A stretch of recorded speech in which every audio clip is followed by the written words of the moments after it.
you're going to find it's like a trash heap. But you have to have blood-borne inhibitors. You have to have lactic acids, citric acid, malic acid. We have to have alkaline element, and that blocks the expression of this double spore becoming a bacteria or mold or fungus or yeast.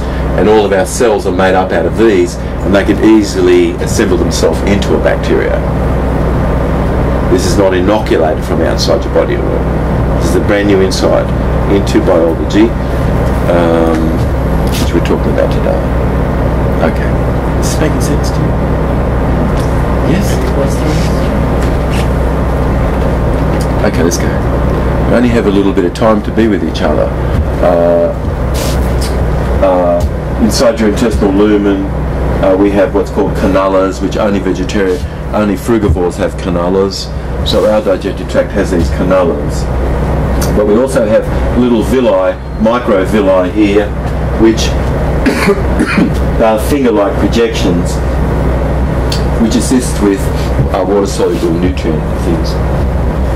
But when we eat wheat and grains and beans and dairy, the villi becomes reduced radically just to be little stubs, basically. Okay.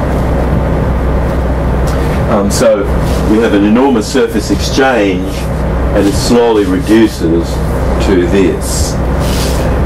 And this is called celiacy. That maybe are referring to just is this process reversible? Yes. Yeah, that's what we want to do with anyone where we are. We want to do what we can to reverse this situation, because all conditions of the body, including mental conditions and cancer and diabetes, you name it, all has one universal cause. It's a 10,000-headed monster, but basically has one universal cause. And that is calcium phosphate build-up in the body, and humans eating high phosphate food, which creates a cement, which cements all the organs. It is responsible for endocrine disruption and this sort of thing. We won't be talking about, all the thousands of synthetics that can be found in the body today. But we're living in a world, of course, where there's so much sort of synthetics and everything, synthetics are not the answer, really. Okay, and certainly is not medicine. Okay. But we have a whole range of things which is being affected by neurotransmitters. Parasympathetic is your relaxedness, sympathetic is more your stimulatedness, and in these components of the nervous system you also have a vagal enteric nervous system, which is responsible for your energy and motion, your emotion, and our emotional intelligence, being able to read another person's face as a little one, and being able to pick up emotional expression, and having a having a mirror motor neurons present, which enable me to be able to know how to do something from observing your behaviour.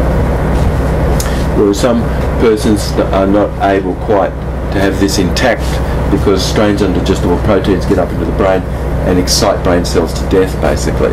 Okay. But you're supposed to have, things in a balance. We're supposed to have enough norepinephrine, which we only can have as having proper levels of whole food vitamin mineral complex C. You have to have whole food vitamin mineral complex C to have proper norepinephrine. If you don't have that in your diet, you won't have proper attention, motivation, pleasure or reward at all, because you need tyrosinase to produce this. And you're only going to find that in things which have sort of vitamin C-like elements. Our intestinal tract, the flora here, produce vitamin C. If you've got good intestinal flora, it's producing everything for you. Dopamine enables you to get things done, otherwise there'd be procrastination in life. Where procrastination is in life, dopamine is absolutely not sufficient. And then serotonin is like, feel good. But there could be compulsions, obsessions and things, acting more obsessively, and that is because serotonin is not present like it should be. But it is interesting that when we look at school children, kids who go to Steiner schools versus kids who go to regular schools and stuff, there's very little cortisol which is a stress hormone in kids who are going to Stein schools.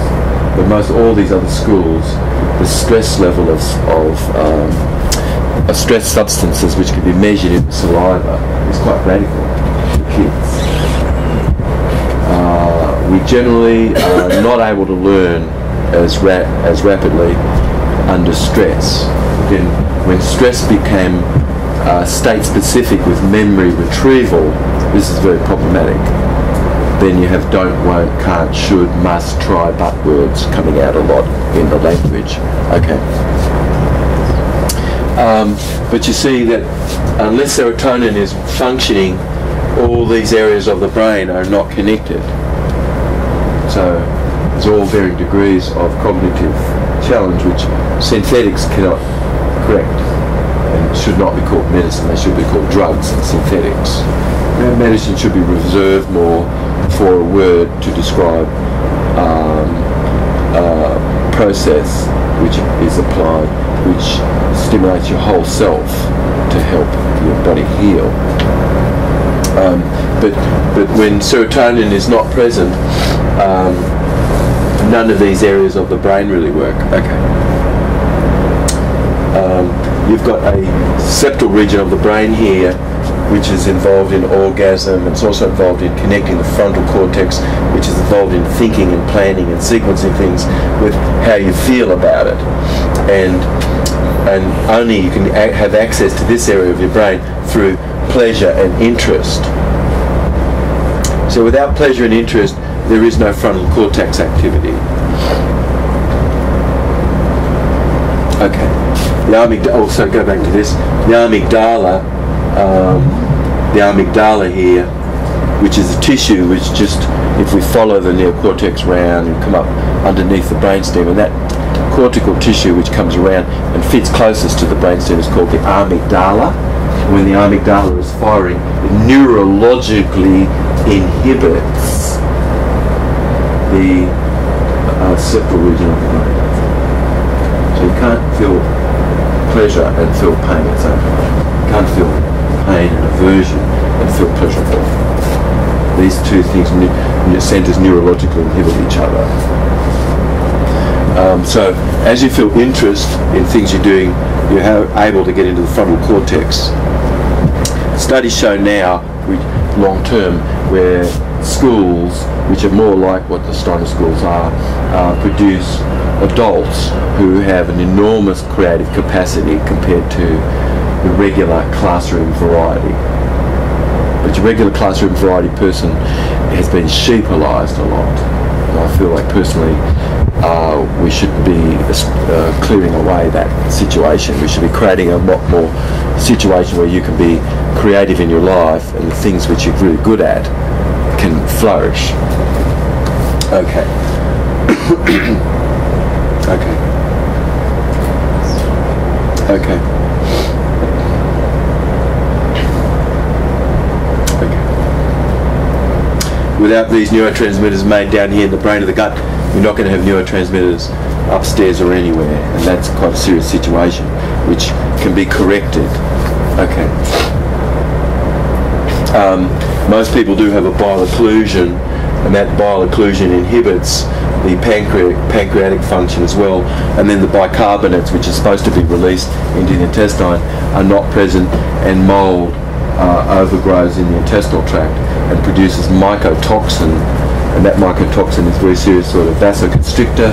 So of course Reknowned syndrome, where there's a loss of blood flow and things through fingertips and things, and vasoconstriction of intestinal tract, and then blood flow through regions of the brain cannot be so present. Okay. Okay. Okay. Stones are not real, like, stone sort of thing, made out of plastic, like a plastic really, essentially, cholesterol, which is liquid, wax, which is solidified and crystallized. So they're sort of really very waxy.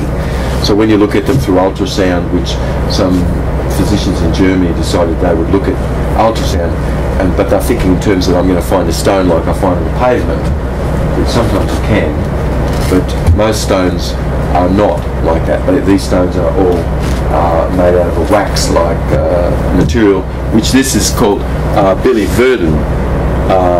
This was Billy Rubin, and now this is Billy Verdon. And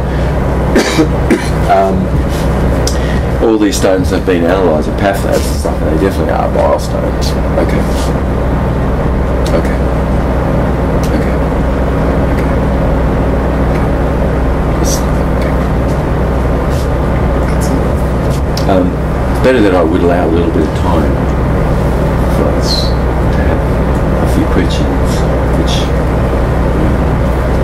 of what I've presented here, I think the basic thing I have said is that brain conditions, all brain conditions, arise as a result of conditions of the gut, and only can be healed as a result of having a proper attention to tummy, which the work that you do as your healing profession is very powerful, and this is called traditional medicine, what you're doing, not alternative.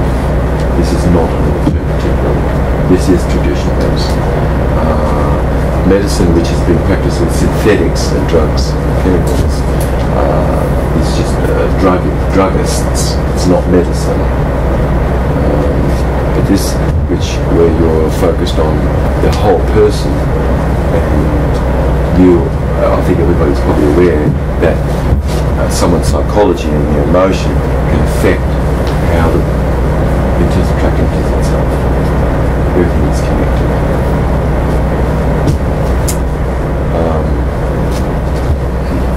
What questions might be? Yeah, I was wondering about the stones. I didn't quite follow you where that. Oh, bile stones.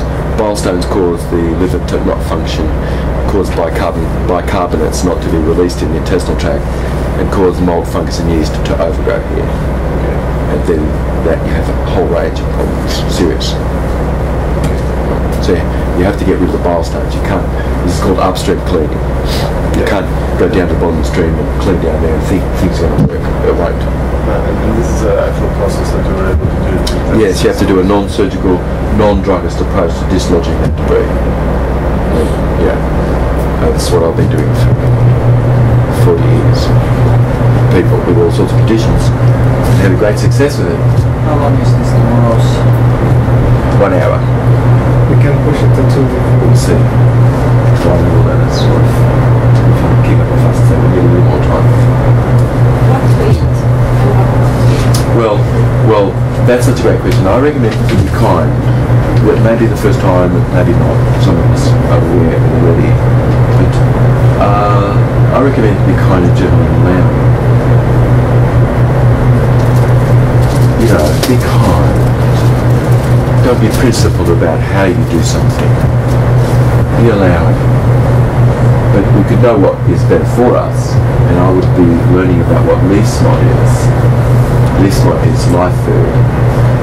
I'd be going to the net and learning, which there's an enormous amount of free information that's there. And there's a LifeFood recipe book and things, but I would be learning about LifeFood, which is LifeFood, which really is not raw food or living food. It's quite a distinction. It's to do with the distinction of lifeforce, whether something is lifeforce or not. So it's really fresh fruits and vegetables, seeds and nuts, sea vegetable things, fermented food. And mine is grains and beans, basically. There's no runaway sugar like banana.